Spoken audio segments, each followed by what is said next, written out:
Hari Om. Let's start with the prayer. Om Sahana Bhavatu Sahano Bhunaktu Sahaviryam Karavabhai Tejasvinavadhidamastu Mavid Vishavahai. Om Shanti Shanti Shanti. Chinmayam Vyapyat Sarvam Trailokyam Sacharacharam Tatpadam Darsitam Yena Tasmai Sri Gurave Namaha. Hari Om. Sri Gurubhyo Namaha. So we have discussed that there are minimum qualifications, the essential qualifications, sadhana chatushtayam, for the disciple. We already mentioned the qualification of a teacher. So the qualification of the teacher is he has to be Sotriyam and Brahmanishta. And what he is going to teach now, we have prepared the student and we have a teacher. And the teaching involves Vedanta. Vedanta is, as we mentioned, is the end part of the Vedas, and those are Upanishads, and they are form the basic where the philosophical discussions are.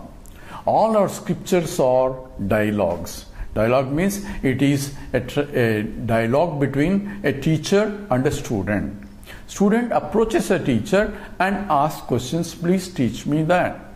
And teacher responds appropriately depending upon the qualification of the student. And that communication is what is called samvada. Samvada means a communication between higher and a lower, where the knowledge can flow, and from a teacher to the taught. And that conversation is called samvada, where the discussion goes on. The student can ask questions if he doesn't understand. And you will see in the whole Bhagavad Gita, Arjuna keeps raising questions and Krishna methodically, patiently answers every question. Even though 18th chapter, the same questions were asked again and again, but Krishna never discourages the student. He makes sure that the student understands the scriptures, and that is the nature of a Vedantic teacher. So this is called Samvada. Samvada means a discussion between a teacher and a student. There are four other discussions also, just for the completeness. That is called Vadam. Vadam is where the discussion is between two equals. So when a Vadam is to say, let's sit down and discuss. I have some ideas and you have some ideas. There may be disagreements, and let's sit down and resolve what is the truth. And therefore, in those discussions of between two equals, there is a tendency to arrive at the truth in the process. They are not discussing for discussing sake, they are discussing to establish the truth. And that is Vada. And according to our scriptures, there is a methodology of how Vada has to be conducted also. What should be the pramanas on which the discussion should be based. That is the second type of discussion. The third type of discussion that can occur is Jalpa. Jalpa is a discussion where two people come forward together, says not to establish a truth, but to convert the other guy into his camp. Means I know I am right, I know you are wrong, and my purpose of discussion is only to convert you into my camp. The other fellow also comes with the same idea. He knows he is right and the other fellow is wrong. So he comes also with the same idea, not to establish the truth, but only for conversion.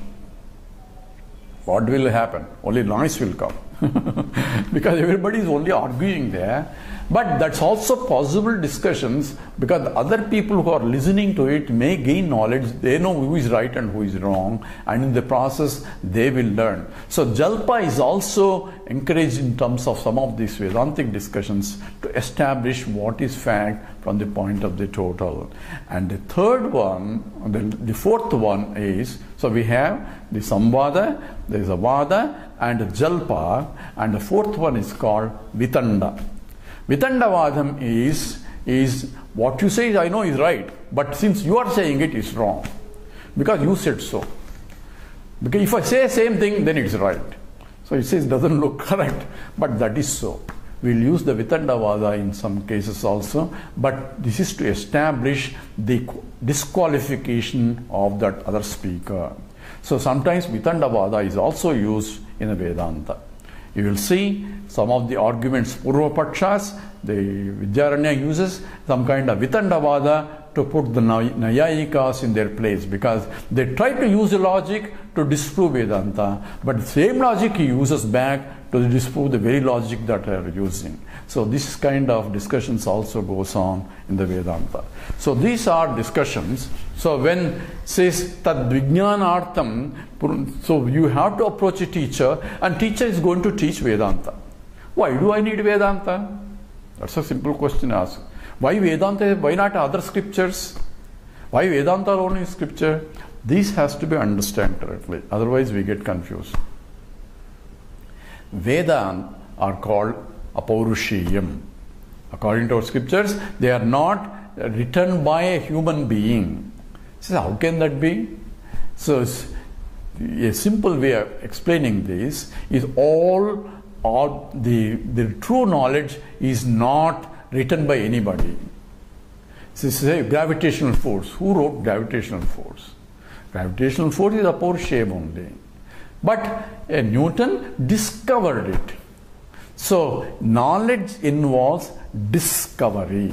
Discovery means it is already there but covered. That's called discovery. Removing the cover. So ignorance is covering that knowledge. So ignorance has to be removed. And that process is called pramana. So we're introducing the word. But here, coming back to just Vedanta, Vedanta is a pramana for this knowledge. And this is because Vedas themselves provide the absolute truth that is passed on from the Lord Himself. Therefore, Vedanta is considered Apaurusheyam. And the rishis of Vedas, who are called Veda Drashtas, they are not composers of Vedas, they are only Veda Drashtas in the sense that in the seat of meditation, when they are contemplating on that knowledge, the knowledge is revealed to them. So the knowledge is revelations to the prepared mind, and that which they passed on to their disciples. So the disciples heard the knowledge from their teachers, who are the Veda Drashtas. So if you say the Vishwamitra is the author of the Gayatri Japa, he did not compose Gayatri Japa. In the seat of meditation, Gayatri Devi came to him, revealed herself, or Gayatri Mantra is revealed to himself, which he passed on. So he doesn't claim that I am the author of that, but he is the Drashta of the Gayatri. So that's the same way, all the Vedas are, the Rishis are essentially the Veda Drashtas, and that which is composed is passed on to the next generation by word of mouth, and therefore it's called Shruti. So that means the student heard from his teacher, and he, after gaining the knowledge, passed on to his student, and therefore it is from the teacher to the taught is being passed, therefore it's called Shruti also. So Vedas are also called Shruti. And Veda Vyasa came into picture, sees the knowledge is getting dissipated, so he collected all that and edited them into 4 Vedas. So Veda Vyasa is not a composer of the Vedas, he is only editor, he is collected that what's going on, which is being passed on by word of mouth. So that is what the Hindus believe as Vedas are coming from all the way from the word. That's one aspect of it. Now, Vedanta is the pramana. Pramana is a means of knowledge to know the absolute truth. So why is that so? This is what we have to analyze. One aspect of it is we say it's coming from the Lord.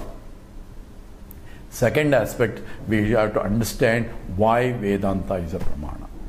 For that, we need to understand what does pramana means. So pramana is a means of knowledge. So pramana requires there is a pramata, the one who wants to know, and there is a prameyam, the thing that he wants to know, and pramana is means of knowledge. So if I say I know Lord, I know Brahman, say how do you know? I had to tell by what means I know. I should have a means of knowledge to know. So here we have a procedure which is established in the sense of for any knowledge to take place, because knowledge is there, I have to discover the knowledge. For discovering the knowledge, I have to use appropriate pramana. So pramana removes the ignorance and reveals what is there. So when you say the scientist only discovers the knowledge, he doesn't invent a knowledge. He discovers the knowledge that's already there in the universe. That's already. So gravitational force was there even before Newton discovered it. But yet he discovered means he removed the ignorance and formulated that force in a way that it can be passed on to the next generation. And that's what essentially a discovery involves. A scientist may claim that I discovered it because of his egotistical nature, whereas the rishis claim that it is revealed to me. I don't discover it, it is revealed to me. Because of the seat of meditation, it comes to me. Therefore, that which is passed on, and he doesn't claim the authorship of it, it is come, oh Lord, reveal this to me. Therefore, Lord is the author of this. Therefore, it is apaurusheyam. Therefore, it is not written by a human being. I don't claim the ownership of that. So, therefore, all different rishis are there who are Veda drashtas, and that's what in fact we claim when we go to a temple. Says the first thing, a pujari will ask you, what's your gotra? So for every puja, I have to identify from what source I am coming from, and we mention the rishis without knowing what the rishi has done, but those rishis are the Veda drashtas. And I am claiming my origin to him without knowing what he has discovered even, and that's our fate right now. But what the implication is, we are coming from that ancient tradition itself, and that is what constitutes the Vedas. Now, we will look into analysis of what exactly pramana means. Prama means knowledge. In fact, prama people define as a valid knowledge. Why should there be a valid knowledge? Is it invalid knowledge? Yes, it's called Brahma. Brahma means it appears to be valid, but upon subsequent analysis, I realize that there is an error in that knowledge. So therefore, there is a Prama and there is a Brahma. And Prama is a valid knowledge, or you can drop the valid, because Prama by definition has to be valid. And for that, I need a means to discover. And the means is called Pramana. So we have three words, Pramata, Pramana and Prameya. So Pramata is the one who wants to know, is a seeker, knower. So knower, and what is to be known, Prameyam, is an object of knowledge, and a means is required. A knower is there and an object of knowledge is there. We have to establish the connection, and that is called Pramana. Now let's example these simple things. Number one. According to Advaita, which follows the Mimamsakas, there are 6 means of valid knowledge, 6 means of pramanas. One is Pratyaksha Pramana, then Anumana Pramana, then Shabda Pramana, then we'll come back to other 3 later. So these are important ones, then called Upamana, Arthaparthi and Anupalabdhi, the other 3. So these are 6 means of knowledge that I can know something. So let's look at the Pratyaksha Pramana. Pratyaksha means direct perceptual knowledge. So when I say an object there, it says that is a pen or that is a chair. How do you know? I can see. So seeing is a means of knowledge to establish that that is a chair, which is different from a table. I can see this is a chair and different from that is a table. That difference is also I can see. Therefore, seeing is a pramana. And there is a means also includes the chakshu, the eyes, and the seeing process, the faculty of seeing is involved for me to see. We will analyze this deeper when we go into and say the world is because I can see. This pratyaksha pramana, direct perceptual knowledge, takes place through the instruments that I have. So, through the eyes, I can see. I can see colors and forms. Through the ears, I can hear. That's also perception. So, I can hear the sounds. So sitting here, even though I may be enclosed, I can hear a plane, aeroplane going somewhere. I can even locate the place from which direction the sound is coming. So I can even spatially locate the sound based on the sound that I am receiving. Therefore, the sound itself becomes a means of knowledge to know the object. Hey, plane is going there. So can you see? No, I cannot see, but I can hear. So hearing is a means of knowledge to establish there is a person in the other room. Hey, I can hear. So hearing is establishing the existence of an object. So I'm using now a very specific word. A pramana, I know the object. Non-existent object I cannot know. So therefore through pramana, through means of knowledge or through eyes, I can see an existing chair. I can see the chair exists because I can see. Therefore, it's called eyewitness account. So whatever I see, it has to be there because I can see. So how do you know it is there? It may be your hallucination. You are seeing all sorts of things.